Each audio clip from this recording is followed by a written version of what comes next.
Salve, salve, nação, vambora com mais um vídeo aí falando sobre o nosso Flamengo. Nesse vídeo aqui vamos reger o debate do programa Seleção Sport TV sobre o título do Flamengo em cima do Fluminense, né? O Flamengo se consagra tricampeão seguido aí, né? Pela 7ª vez o Flamengo é tricampeão seguido. O Flamengo nunca na história conseguiu ser tetracampeão seguido, né? E em 2027 tem essa possibilidade, né? E quando o Flamengo chegava perto de ser tetra, alguém sempre estragava a história do Flamengo, né? Podemos dizer assim, né? O enredo grandioso que seria a tetra carioca.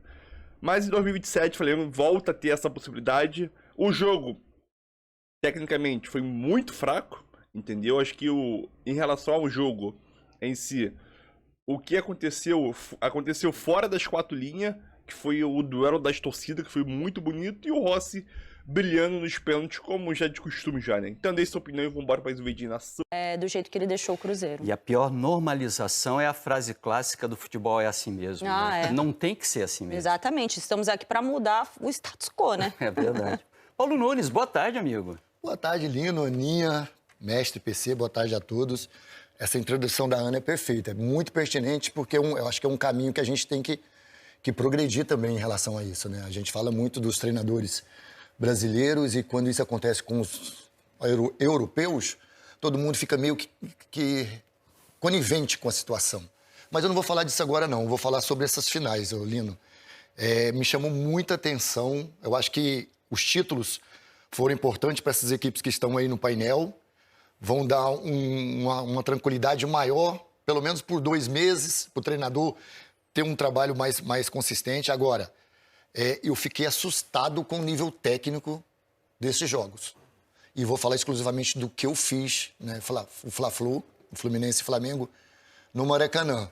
Porque a gente fala muito, né? A gente estava falando aqui, mas é o começo, a gente já está em março. Acabou a gente já está meio de março para frente. Depois, já começou, né? Já começou o campeonato. Tem que avisar os jogadores, aos treinadores que já começaram o campeonato. E o que me chama a atenção não é a parte física. A parte física você vai ganhando com o tempo, né? Você vai melhorando aqui, descansa um jogador aqui, recupera outro aqui. Mas a parte técnica de 2 times, para mim, o Fluminense era um dos 2 times que vinha jogando o melhor futebol junto com o Palmeiras. Isso não quer dizer que estava jogando barbaridades, mas era o melhor dentre todos esses clubes que estão disputando os estaduais. E o Flamengo, que para mim tem os melhores jogadores tecnicamente. E assim, era absurdo o tanto de erro, de domínio, de passe, de coisas normais para a capacidade desses jogadores, né? De entendimento de jogo. O Flamengo você poderia ver, por um lado, a ansiedade do novo treinador, mas assim, eram erros que me chamaram muita atenção. Jogos muito abaixo. Chegou um momento do jogo que a Ana fez também, né? Para a Globo eu fiz no Sport TV, que me deu preguiça de estar ali trabalhando. A gente teve 2 grandes momentos ontem na transmissão. Os melhores momentos, tivemos 30 segundos de melhores momentos, e escolher o craque do jogo na Globo. Não tinha craque do jogo. Eu olhava pra cara do maestro e falava, quem que a gente vai escolher de craque do jogo? Não tinha. E é uma final, cara. É uma final do Fla-Flu no Maracanã, com as torcidas indo, lotando o Maracanã. Então, assim, depois eu acompanhei também as outras finais e é assustador o que a gente, pelo menos do decorrer do tempo, a gente vai ter na temporada para frente. Não precisa ser bom, mas também não era para ser tão ruim, né? O meu lado era mais positivo do que a Ana, que a Ana esperava que fosse assim. Eu esperava um pouquinho melhor do que foi. A Ana estava com pena do editor dos melhores momentos dentro da transmissão, estava aflita por ele, né? Sofrendo pelo colega, né? Não rolou. Porque eu já fui esse editor, inclusive. Eu sei como é difícil. Tortura. PC, boa tarde, amigo. Boa tarde, Lino, Ana, Paulo, quem nos acompanha. Rapaz, como é bom você estar cercado de gente inteligente, né? Porque o olhar sobre o futebol, ele não tem que ser um olhar laudatório. Você olha o futebol e o olhar crítico é o que mais estimula a reflexão. Quando a Ana faz as observações, traz as observações sobre o comportamento do Leonardo Jardim, a Ana está dizendo, a gente não pode naturalizar certas coisas. O futebol tem o hábito de sorrir diante das coisas que não são para receberem sorriso. O comportamento do Leonardo Jardim, no relato de um empresário vitorioso, que é o Pedro Lourenço, acostumado a negociações, acostumado a aqui eu vou ser implacável, ali, e aí você vê se desnudar diante da câmera um homem dizendo assim, eu fui ingênuo. eu acreditei na palavra. Isso não pode ser naturalizado. Quando o Paulo traz a questão envolvendo a qualidade técnica do jogo, isso também não pode ser naturalizado, porque no Brasil já há algum tempo nós colocamos jogos decisivos numa outra coluna, a coluna de que o que importa é ganhar. Exato. Não importa jogar. E dane-se se eu vou sonegar a quem está no estádio, a quem está diante da televisão, o direito de ver um espetáculo. Eu vou sonegar isso. Porque o que importa é se no final eu ganhei. E em cima até dessas duas observações absolutamente pertinentes para o debate, me veio uma outra sobre algo que aconteceu ao final da partida entre Galo e Cruzeiro, onde o Everson, que semana passada eu disse que se técnico da seleção brasileira eu convocaria, e mais me causou estranhamento pelo seguinte: o Everson, e nós sempre que acompanhamos jogos do Galo, sabemos que antes de começar o jogo e ao término do jogo, ele é um homem de fé. Eu sou um homem de fé, eu tenho fé. E a fé não costuma falhar, como já dizia Gilberto Gil. E eu respeito muito as pessoas de fé, independentemente da crença que ela tem. A pessoa tem fé.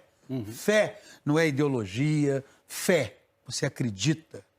E como um homem de fé, eu todo dia sei que eu errei em alguma coisa e eu procuro melhorar. O que o Everson fez ontem não é de um homem de fé.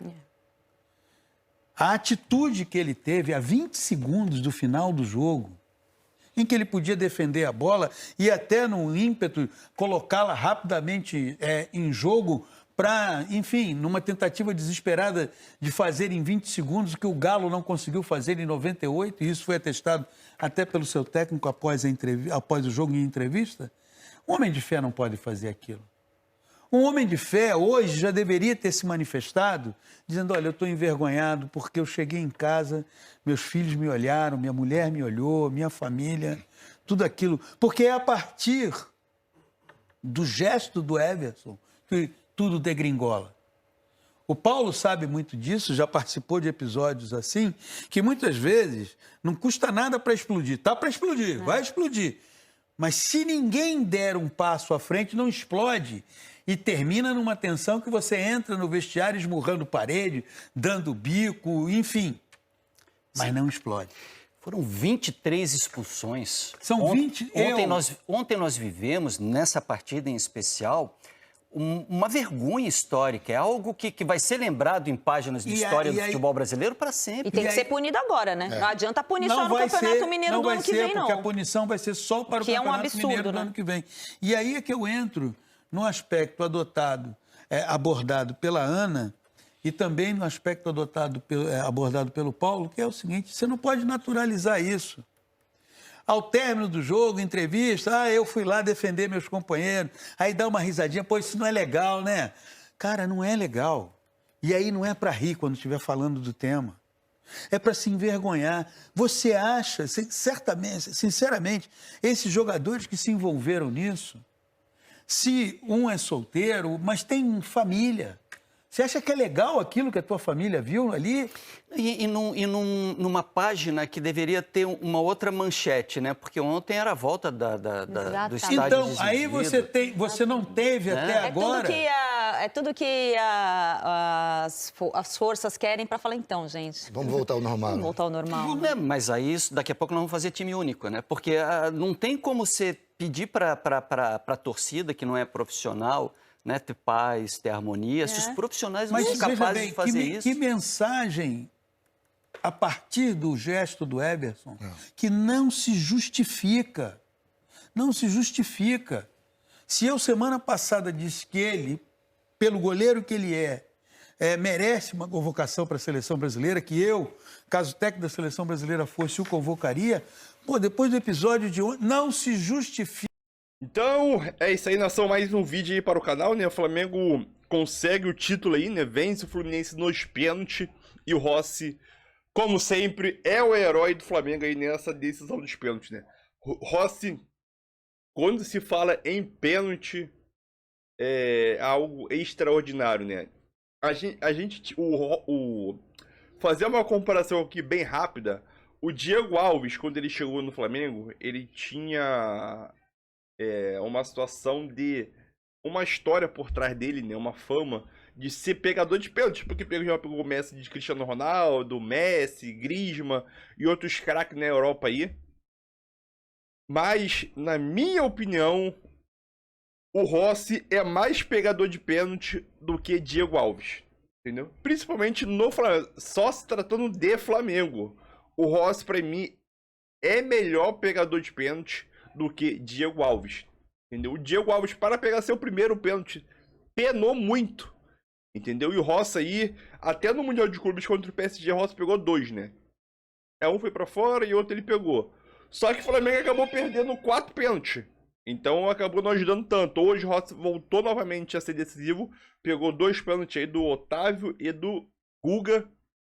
E o Flamengo foi muito efetivo nas cobranças aí, tirando o Luiz Araújo. Foi muito efetivo. E conseguiu se consagrar campeão, né?